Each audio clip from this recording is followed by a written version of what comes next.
El miedo se oculta en la rutina. La verdad es una tenue esperanza bien vestida, que arrastra el mundo, donde los suicidas caminan. Este poema lo escribió Mario Cruz, uno de los presos asistentes a los talleres de poesía de la Unidad 48 de San Martín, una cárcel a las afueras de Buenos Aires. Durante una década, la escritora Cristina Domenech impartió estos talleres hasta que dio el relevo a uno de sus alumnos. Hoy, en Abraza tu historia, Cristina nos cuenta desde Argentina su experiencia en prisión y cómo la poesía y las palabras nos ayudan a entendernos, a expresar nuestras emociones y a dignificar nuestra historia. Espero que te guste la entrevista y que te resulte interesante. Si es así, ya sabes que me encantaría que la compartieras para llegar a más gente.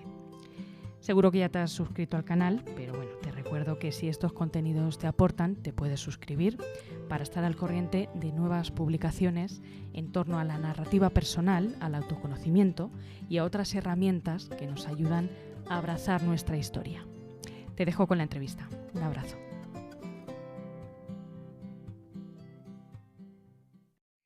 La experiencia de la cárcel fue una experiencia muy transformadora para mí, pero había algo que a mí me pasaba que nunca tuve como un miedo o un prejuicio de, voy a ir a una cárcel. Me parecía, yo desde muy chica había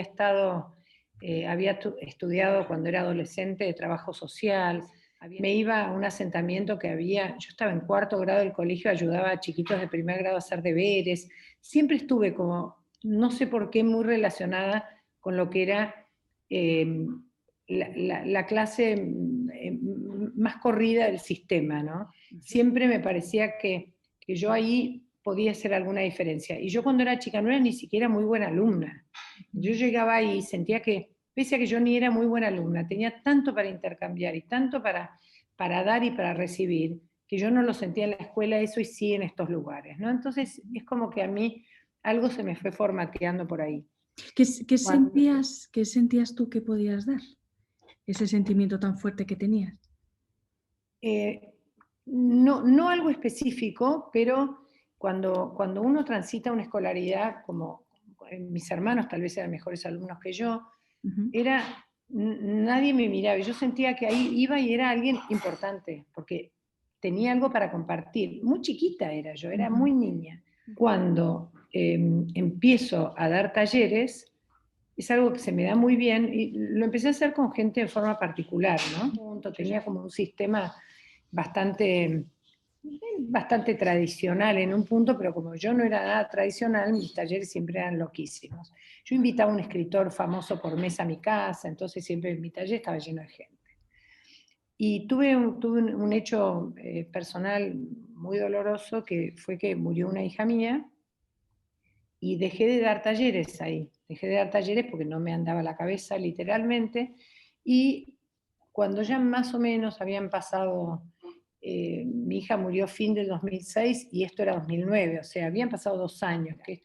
Cuando esta alumna me llama y dice, están buscando un taller de escritura en el penal, yo dije, allá vamos, porque yo estaba tan entregada, tan mal, que dije, nada peor de lo que me está pasando a mí le puede pasar a nadie en este mundo. Yo entré al penal, y en el penal todos tenían hijos muertos, todos tenían casas quemadas, mujeres asesinadas, encontrarse con, o sea, todos los participios que te puedas encontrar aparecían ahí de la miseria, ¿no? Era entrar al mundo de la miseria con una mochila muy miserable encima, porque cuando un hijo muere asesinado, uno ya es parte de esa miseria humana, que es la inseguridad, que es la falta de controles, que es la falta de educación de todo tipo y demás. Y cuando entro al penal, como realmente es otro mundo y otro planeta, yo fui a aprender ese mundo, para ver qué podíamos compartir y qué podíamos construir ahí. ¿Qué nos puedes contar del contexto que te encontraste la primera vez que llegaste a la cárcel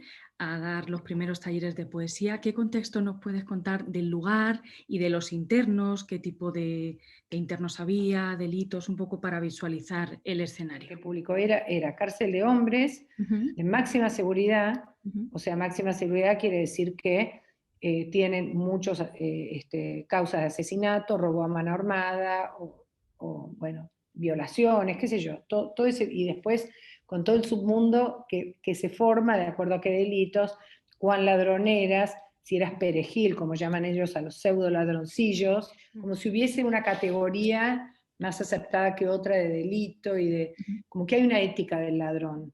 ¿Y a tus clases qué tipo de presos iban? ¿O cuáles se quedaban en las clases?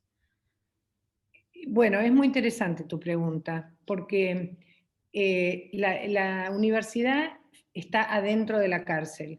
Vos entrabas a la cárcel, ahora ya hicieron una entrada por otro lado que es más corta, pero muchos años vos entrabas por la punta de la cárcel y pasabas una puerta, 2 puertas, 3 puertas, ibas pasando 13 portones hasta llegar a la universidad. Tener que atravesar todas esas puertas, ellos, el rato, cuando vos ingresabas al predio, que había pasto y unas plantas que ponían los presos y qué sé yo, te encontrabas con un cartel que decía: aquí rige el Estatuto Constitucional de la Universidad Nacional de San Martín. Ellos era un modo de salir de la cárcel. Entonces iban ahí para escaparse de la cárcel. La poesía ni la conocían ni les interesaba. Entonces, como tenían obligación, si salían de la cárcel y entraban a la universidad, tenían obligación de venir a un curso. Entonces yo me tenía que hacer cargo de esa escapatoria de ellos para salir de la cárcel y pescarlos. Yo al principio aceptaba, venían en un estado a veces calamitoso, hay consumo de estupefacientes adentro de las cárceles, ya lo sabemos. Bueno, al principio yo aceptaba cualquier cosa, o sea, yo no era selectiva. Después dije, este es un lugar sagrado, acá no queremos gente adicta, acá no queremos esto, acá no queremos lo otro, acá no queremos nada, absolutamente nada de todo eso. Yo les decía, bueno, acá es donde vamos a poder encontrar ese agujero en donde nos tenemos que meter. ¿Para qué? Para leer otra cosa. Porque ustedes lo que han leído en la vida, yo les decía, es: yo soy pobre, yo no tengo oportunidades, yo tengo que salir a robar para ser alguien, me van a meter preso, voy a salir, voy a volver a robar, voy a volver a la cárcel, voy a volver a salir, voy a volver a robar, y así hasta morirme. Y ustedes, hay una lógica social que tienen con esto, y lo que ustedes tienen que romper es esa lógica, porque la poesía rompe la lógica del lenguaje, la poesía es una bomba atómica. Yo les decía, ustedes viven al pie de la letra, ustedes saben que hacen esto, el riesgo es este, ustedes creen que ustedes pueden pensar la realidad, y la realidad no tiene nada que ver con todo esto. Si ustedes, hay que salir del pie de la letra, y lo único que te saca del pie de la letra es la metáfora, que son las formas poéticas de vivir. Entonces yo no les voy a enseñar a escribir, yo no les voy a enseñar a pensar, yo les voy a enseñar a leer, y cuando aprendan a leer poesía van a aprender a mirar el mundo de otra manera. Pero una cosa era proponerlo, y otra cosa era empezar a hacerlo. Y fue tan fácil, Beatriz. Cada poema, primero que a mí me estuviesen interesando en ese momento, amigos míos que yo leyera, y después empecé a tomar la política de trabajar un autor y después lo invitaba a la cárcel. Trabajaba otro autor y lo invitaba a la cárcel. Entonces, a mis cursos vinieron de los mejores escritores del país, y ellos, por ejemplo, tuvieron mucha relación con Juan Gelman. Y ahí cuando empezaron a escribir, escribían todos, por supuesto, con lugares comunes, con frases hechas. Entonces yo soy bastante rigurosa, porque decía, esperen, este poema no es para una chica, no es para una novia, porque eso en realidad no es la poesía, esos son versitos para enganchar a una mujer. Pero la poesía es otra cosa, la poesía es lo que no está escrito, es lo que emana, es un gas que nos envenena de felicidad, que nos envenena de inteligencia, de mirada del mundo a través de las cosas. Bueno, y lo que yo empecé a vibrar de felicidad era la capacidad creativa que tenían esas personas, que ellos mismos escribían algo y entraban como en trance, decía, pero ¿cómo yo pude haber escrito esto? Y entonces, entonces yo les decía, porque vos sos eso.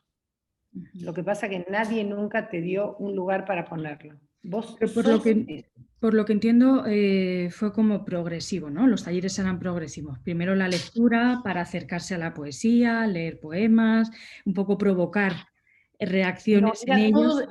Era todo simultáneo. Se leía un poema, se daba una consigna, se leía en la clase, y entre todos se iban retroalimentando lo que cada uno escribía. Entonces, el que era un puro lugar común, cuando se daba cuenta que eso lo invalidaba a escribir, empezaba a buscar otras formas poéticas en su cabeza. ¿Cómo fue el acercamiento, poco a poco, desde esas primeras lecturas en las que no entendían los poemas y se quedaban un poco confundidos?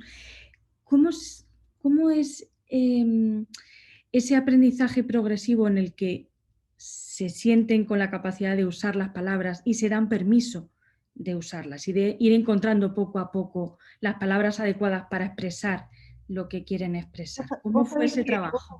El trabajo lo hicieron ellos, porque yo lo único que hacía es, pero que no sé, no me sale, no puedo. No. Acá tienen que escribir lo que sea, porque desde ahí vamos a trabajar. Y siempre lo que hagan va a estar bien. No se sientan juzgados, no se sientan juzgados, no se sientan juzgados. Y ellos mismos, porque aparte lo que tiene una cárcel es que no tenés un grupo estandarizado. Tenés mucha gente que va rotando, porque hay un día que uno está castigado, que uno está en el buzón, como llaman ellos, cuando los tiran ahí en esos huecos oscuros, o tienen que ir a un juzgado. Entonces uno le cuenta al otro, che, no sé qué bueno que está ahí, qué sé yo, entonces viene uno a probar. Es una romería de gente que va y que viene a un taller en una cárcel. Y eso está buenísimo en un punto, y en otro punto te impide armar un grupo estable que vaya progresando, bueno, en fin. Así que había que ser malabarista, no tallerista ahí adentro, ¿no? Entonces yo obligaba a escribir, y decía, no, algo, aunque sea 2 palabras, 3 palabras, poné lo primero que se te venga a la cabeza, que desde ahí vamos a trabajar. Yo los conminaba a escribir, y escribía. Entonces, había en el mismo grupo muy diferentes niveles, y eso entre ellos se enseñaban.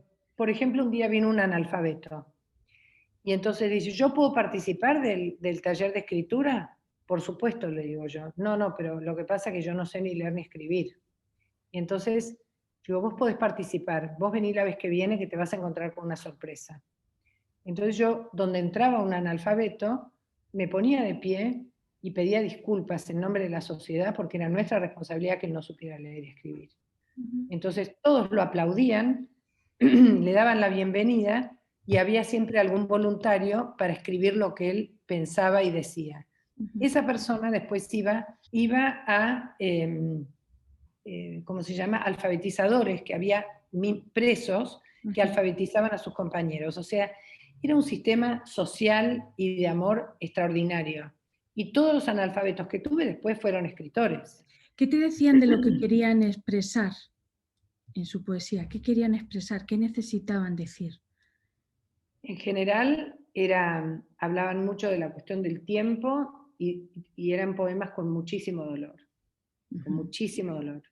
Ellos le ponían palabras al dolor desde un lugar. Me costó mucho, fíjate, sacar la moral de la escritura, porque ellos empezaban sus poemas, equivoqué el camino. Yo un día, llegó un alumno nuevo, y escribió un poema que era como tener al sacerdote y estar confesándose, ¿no? O al guardiacárcel para que lo tratara mejor. Entonces, yo le digo, me paro, después que lee el poema, digo, pero pará, esto no es un confesionario.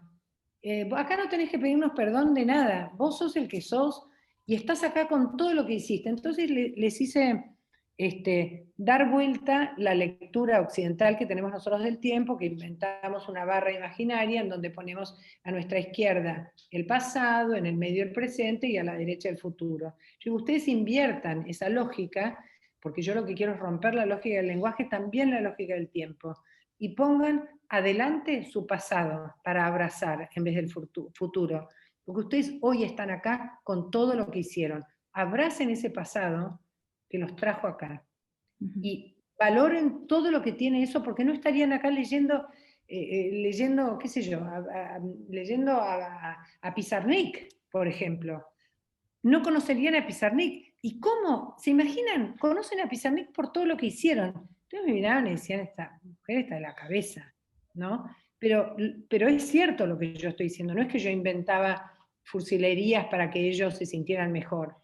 Uno es lo que es con todo lo que hizo hasta ese día. Y de ahí en más, es lo que es con lo que hizo al día siguiente, y el día siguiente, y el día anterior, y el día anterior. Entonces, Y había un alumno nuevo que había empezado con él. Cuando Martín se despide, dice que se siente mal y se va, el chico este nuevo sale corriendo atrás de Martín. Vuelve, y era interesante, era un alumno interesante, combativo, participaba mucho. Al martes siguiente, cuando yo voy al penal, me dice Martín, ¿viste lo que pasó? No sé lo que pasó. ¿Viste que fulano salió corriendo tras mío? Sí, ¿qué pasó? Bueno, me vino a agradecer. Digo, ¿qué es lo que te vino a agradecer? Me vino a agradecer porque él tenía ya preparada una punta, como dicen ellos, porque tenía un problema con alguien en la celda y después de estar acá iba a ir y lo iba a acomodar, o sea, lo iba a lastimar para que se dejara de molestar. Y cuando él vio el poema que había escrito, dijo, como yo escribí este poema, ¿cómo puede ser que yo tenga que ir a lastimar a alguien? Si yo escribo este poema, yo no puedo ir a lastimar a alguien después. Y agarraba la punta y se estaba por ir a lastimarlo y volvía a leer el poema. Y eso hizo que él no lastimara más a nadie, porque vio algo de él en su poema. Yo digo que el poema hace de espejo en ellos. Entonces ellos ven en ese poema la selva en la que viven y la batalla que están peleando, y la pelean en el papel a través de la metáfora, y ya no tienen que ir a lastimar, porque encuentran algo de ellos que no conocían. Entonces hay algo que yo llamo una subjetividad que se construye ahí, que lo hace la palabra, uno lo facilita, pero eso lo hace la palabra. Claro, como dignificar su propia historia, ¿no? Sus Totalmente, como circunstancias. que nadie nace condenado y todo el mundo puede redimir cualquier error, porque no solo ellos se equivocan, todos nos equivocamos, ¿no? Y por tu parte, ¿cómo fue, claro, tu intento de fomentar la sensibilidad en un contexto hostil y de agresividad, como es una cárcel? ¿Cómo manejabas eso? Fue extraordinario porque la poesía rompe barreras, o sea, no es algo que logro hacer yo, la misma lectura rompe barreras. Entonces, yo la primera vez que alguien tuvo lágrimas en los ojos, porque ahí en la cárcel, olvídate que se pueda llorar, ahí nadie llora, primero porque te dicen cualquier cosa, y después nadie llora porque después cómo vuelven a esa fuerza que hace falta para sobrevivir ahí adentro, ¿no? Entonces, es como complicado aflojar ahí adentro. Entonces, el primero que aflojó, que ya no me acuerdo quién era, yo enseguida se lo llevé a Schopenhauer, en donde él dice que lo único realmente humano es el llanto y la risa. Entonces dije, hasta hoy, si vos no llorabas, eras un animal. Bienvenido a pertenecer de nuevo a la naturaleza humana. Te estás acercando a ser lo más humano que podés ser. Entonces todos empezaron a llorar. Y cuando alguno nuevo veía que había emoción y todo, el día que él podía llorar, todos aplaudían, ya el llanto era un regalo. Y eso fue muy fuerte también, romper esa lógica de acá somos todos fuertes, el que pega más fuerte es el mejor, y acá el que más contiene, el que más abraza es el mejor, ¿no? Y eso fue un trabajo de muchos años, hubo toda una transformación ahí adentro que mejoró muchísimo la vida de los que estaban ahí y del resto de los internos. Y después hubo otros proyectos también muy interesantes dentro del penal, que no era solo el taller, dentro del, incluso fuera de la universidad. En la universidad hizo talleres a partir de este libro, que yo te mandé una foto, del libro Puertas Salvajes. El libro está encuadernado ya por un taller de encuadernación que a partir del primer libro se hizo, que son Ondas de Hiroshima, que este libro se hizo, pero yo me iba a La Habana, estaba invitada en La Habana y quería llevar el libro de ellos. Entonces yo no sabía cómo se hacía físicamente un libro. Entonces dije, ¿alguien sabe hacer un libro? Y Waldemar Cubillas dijo, sí, yo sé, porque en una unidad penal me enseñaron. Bueno, haceme una lista y yo te compro lo que necesitas. Y así traje, yo muy burra, porque me pidieron gasa, y yo me fui a la farmacia y le llevé gasa de farmacia. Y me dijeron, no, hay una gasa especial para libros. Bueno, ni idea, arréglense con la gasa de farmacia. Y estos libros están hechos con gasa de farmacia, ¿no? Gasa esterilizada y demás. ¿Cuáles eran las emociones comunes que te encontrabas? ¿Rabia, tristeza, frustración? ¿Cuáles eran las emociones que más necesitaban expresar? Lo que ellos de alguna manera exorcizaban ahí adentro, porque era la desigualdad, la falta de oportunidad, y y también el maltrato. Y ellos empezaron a reconocer que ellos tenían que ser lobos cuando en algún punto se sentían corderos en ese momento. Entonces empezaron a aparecer las dicotomías de las dos partes que todos tenemos, ¿no? De ser lobos y corderos, digamos. Entonces ellos se permitieron ser corderos y permitieron pensar que ellos también se merecían un lugar mejor en el mundo. Y cada uno traía una historia distinta y no había un patrón que condujera. Lo que sí, cuando vos entrabas al espacio de la universidad, había un cartel que decía sin berretines, que es un término tumbero, un término carcelario de, no sé cómo lo dirían ustedes, pero acá se dice, qué mambo tiene este, ¿no? Sí, qué movida, qué problema, qué... Sí, bueno, sería tus problemas, dejalos atrás, de la reja para atrás. Acá venís a hacer otra cosa. Okay. Y eso se cumplía, porque hay códigos en la cárcel, hay códigos muy fuertes. En todas partes se cuecen habas, y el ser humano es el mismo en todos lados. ¿Y qué es lo que esas personas tenían que hacer cuando iban al taller de poesía? Lo mismo que las personas de clase alta que venían a mis talleres también. O sea, todo el mundo va a buscar lo mismo, estés en la situación que estés, que es un poco de paz, un poco de dignidad, un poco de amor y un poco de pureza. Eso. Claro, y abrazar tu propia historia, ¿no? Con todas las circunstancias que has vivido. Totalmente.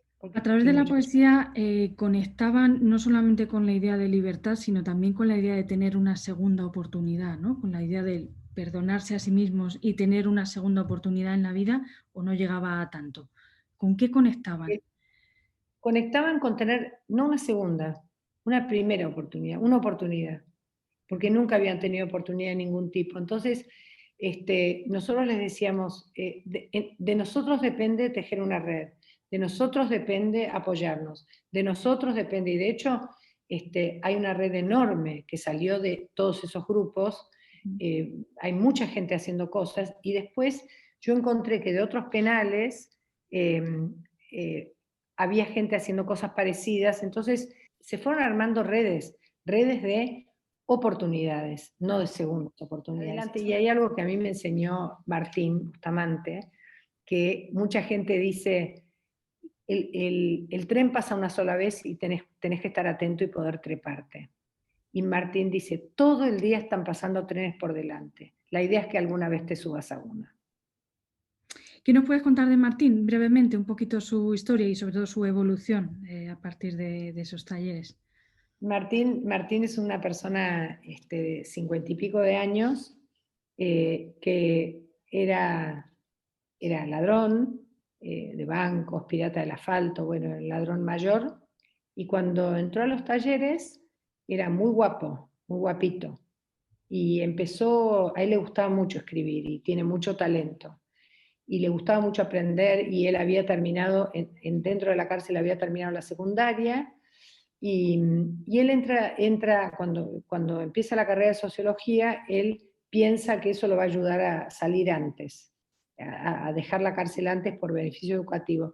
Martín salió de la cárcel hasta el último centímetro de día cumplido, o sea, con la carrera de sociología avanzada, 2 libros publicados y un oficio de profesor bastante bien aceitado. Entonces, yo ahí él estaba preso todavía cuando yo le paso mi contrato, entonces él ya salía 3 días y medio de salida transitoria, y él ya tenía su casa alquilada, ya tenía, y bueno, y aprendió a vivir con lo que ganaba, que era muy difícil porque los ladrones tienen mucha plata o no tienen nada, porque nunca había tenido la experiencia de decir no llego a fin de mes, ¿cómo hago? Bueno, él tuvo mucho apoyo, muchísimo apoyo, y hoy es un profesor.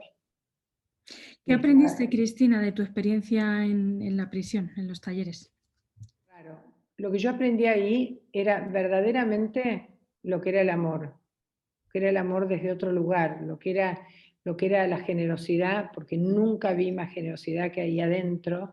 Yo a veces me la pasaba, veía que tenían frío en la semana, juntaba camperas, cosas, y llegaba, y por ahí un día lo veo a Martín con un poco de frío. Le digo, pero Martín, tenés esa campera abrigadísima. No, me dice, justo un pibe lo soltaron en libertad a las 3 de la mañana, hace un frío, ¿qué vas a hacer? Me saqué la campera y se la di, salí a la calle, no iba a llegar a ningún lado, se moría de frío en el camino. Porque es muy cruel lo que pasa ahí adentro, ¿no? Tenés tu libertad, pero te dejan en patas y sin un abrigo. En la calle 3 de la mañana, esas horas liberan por ahí a los chicos. Entraba uno nuevo sin nada, todos los presos lo vestían. Eso no se cuenta en ningún lado, y ver eso es como, ok, yo soy bastante desprendida, pero eso es la humanidad, y eso yo no lo vi en ningún otro lado como la cárcel. La generosidad, la empatía, el respeto al otro. También vi las peores cosas, ¿eh? La violencia en sus máximas formas, el taimado, el que está buscando el momento para que el otro no progrese porque él no puede progresar y te quieren hundir para que nada ocurra. O sea, se ve todo, pero ahí en el ámbito de la universidad, que ya había como un filtro, un autofiltro, porque nadie filtraba el ingreso a la universidad, pero no todos querían ir. Entonces, adentro de la universidad, yo vi lo mejor del ser humano. Aprendí que el ser humano podía ser tan genial. ¿Cómo te ayudó vivir en ese contexto, teniendo en cuenta que cuando empezaste, pues bueno, todavía estabas en el duelo por la muerte de tu hija? ¿Cómo fue rodearte de ese ambiente, teniendo en cuenta tu situación? Yo les debo a ellos, porque cuando yo me encuentro con alumnos de esa época y dicen, no, ¿cuánto nos diste? No, chicos, les digo, nadie se imagina lo que me dieron ustedes. Ustedes me dieron más de lo que nadie me pudo dar en el mundo en el peor momento de mi vida. Porque no solamente me dieron un espacio para estar, para hacer, que yo no tenía un espacio para hacer porque sentía que nada tenía sentido, le dieron un sentido a mi vida, más que nada por lo que ellos me daban, ¿no? Por lo que ellos me entregaban todo el tiempo. Yo quería ir ahí porque era el lugar donde yo mejor estaba en el mundo, por lo que recibía. Ellos me sostuvieron de una manera que lo que yo pude entregar ahí no asoma ni un punto a lo que me dieron ellos. Pero ellos no lo... Cuando yo digo esto, ellos creen que yo soy un amor y que soy exagerada, pero es absolutamente cierto. Ellos me devolvieron las ganas de vivir. Eso me dieron, ¿no? Y no es poco. Porque al verlos a ellos, que poco a poco se iban abriendo y expresando, ¿no? A través de las palabras, supongo que eso te inspiraba a ti también, ¿no? No sé si era eso, ellos estaban sumergidos en el dolor y yo también. Y como ellos iban saliendo, yo iba saliendo. No sé si me inspiraban, no sé si era para tanto. Era una conversión colectiva, no sé cómo explicarte. Ellos se mejoraban, yo también. Ellos se hacían mejor y también me hacían mejor a mí, porque yo también hablaba mucho de Delfina. ¿Qué ejercicio nos propondrías ahora que ha habido confinamientos y, bueno, pues metafóricamente también lo de sentirse preso en tu vida, pues bueno, es algo que podemos sentir cualquiera, ¿no? ¿Qué poema o qué ejercicio también propondrías para este tipo de situaciones? Yo propondría que cada uno conecte, para empezar, con algún deseo, porque desear es lo único que te permite abrir una puerta. Si no hay deseo, no hay nada. Entonces, que a partir de algún deseo, que vayan a una biblioteca, a la propia o a la ajena, y que busquen algún clásico, cualquier cosa que tenga algo de poesía, porque puede ser narrativa también, porque la narrativa tiene mucha poesía dentro, ¿no? Así que busquen y que lean algo y que hagan esto, que escupan y cuando vean que están escribiendo la voz de otro, que es el lugar común, lo que ya está escrito, que escriban algo que nunca nadie escribió, aunque sea una locura. Yo les decía, combinen, por ejemplo, lo que hacíamos mucho era personifiquen objetos, que hablen los jarrones, sálganse del lugar de yo soy el más importante porque soy humano. Los jarrones que han visto tanto, el jarrón de la abuela, o el cuchillo que tenés para comer la carne, y la sensación de cortar la carne es como cortar el mundo, cortar el placer, qué sé yo. Hagan que los objetos hagan cosas humanas y los va a sacar del centro del mundo. Eso es un ejercicio relativamente fácil de transmitir y muy útil, muy interesante. Y después tener la capacidad y la delicadeza de poder tacharles todos los lugares comunes, que es casi todo, ¿no? Entonces decía, pero ¿cómo a vos no te gusta? A mí me gusta, pero eso no es poesía. ¿Vos qué querés? ¿Que yo te diga, porque estás preso y escribiste algo muy bien, sos un presito, muy bien, o te valore como persona que sos y te diga, tenés potencial, tacha eso? Porque yo tacho es porque te respeto, ¿no? O sea, te lo explico, te digo por qué, te digo cuándo, cómo y todo eso, ¿no? En fin. Y lo así. manejaban bien, ¿no? Lo entendí. Sí. Algunos se enojaban un poco, ¿eh? Y cuando entraban, ¿pero qué? ¿Me estás tachando todo? No, no te preocupes, te tacha todo, pero después te queda mejor el poema, decían. Yo no les tachaba, yo les decía, eso no, eso sacalo. ¿Pero qué? ¿Me estás sacando todo? No, yo no te estoy sacando, vos lo estás sacando, ¿no? Un poco, era no ser condescendiente, con, ay, pobres, están acá presos, o no. La escritura la poesía es algo muy serio, y es una forma de cambiar el mundo, y si queremos cambiar el mundo tenemos que ser decentes y honestos. ¿Para qué te acercaste a la escritura y a la poesía en concreto? ¿Para qué? No sé, para vivir. Sí, para vivir, para sentirme viva. Yo era malísima alumna de chiquita, pero cuando tenía lengua era feliz y el cuerpo se me iba a otro lado cuando escribía, y entonces ahí seguí.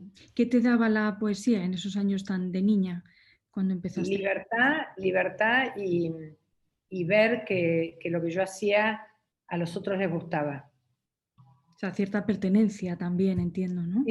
Sí, que como que era en el único lugar que yo me sentía reconocida, en mi escritura. Para terminar, ¿cuál es el mayor monstruo al que te has enfrentado? La muerte de mi hija. ¿Y el superpoder que has desarrollado para lidiar con ese monstruo? La humildad. Es saber que estamos vivos mientras estamos, que morirse no es un problema, que uno tiene que aceptar morirse el día que te toque, y que no es tan terrible. Y aprender a ser humilde, porque esto que dice la gente, los pasos del duelo, el enojo, el por qué a mí no me pasó nada de todo eso. Lo acepté con toda humildad. Si tu vida fuera un libro, ¿cómo se llamaría? Si mi vida fuera un libro, bueno, estoy ahora por publicar una novela que es bastante autobiográfica, y también podría ser yo no encontraba título para mi novela, y entonces dije, a mí me gusta mucho la música, me lo va a dar la música. Y yo fui bastante amiga de Luis Spinetta, del músico. Y cuando yo estaba desesperada porque había soñado un título y me lo había olvidado, y qué sé yo, me subí al auto y prendo el auto y aparece una canción de Flaco Spinetta, y justo aparece en el estribillo, aparte cantada por un Spinetta muy joven. La canción se llama Seguir viviendo sin tu amor. Mirá qué impresión, ¿no? Qué canción aparece. Yo pensaba en el título del libro, y justo en ese momento cantaban la parte del estribillo, que es No queda más que viento. Y así se llama mi novela que está por salir. Y ese sería el nombre de mi libro. ¿Cuál sería la sinopsis de ese libro? La sinopsis es te puede pasar cualquier cosa en la vida, que si mirás de cara al monstruo vale la pena, la vida es maravillosa.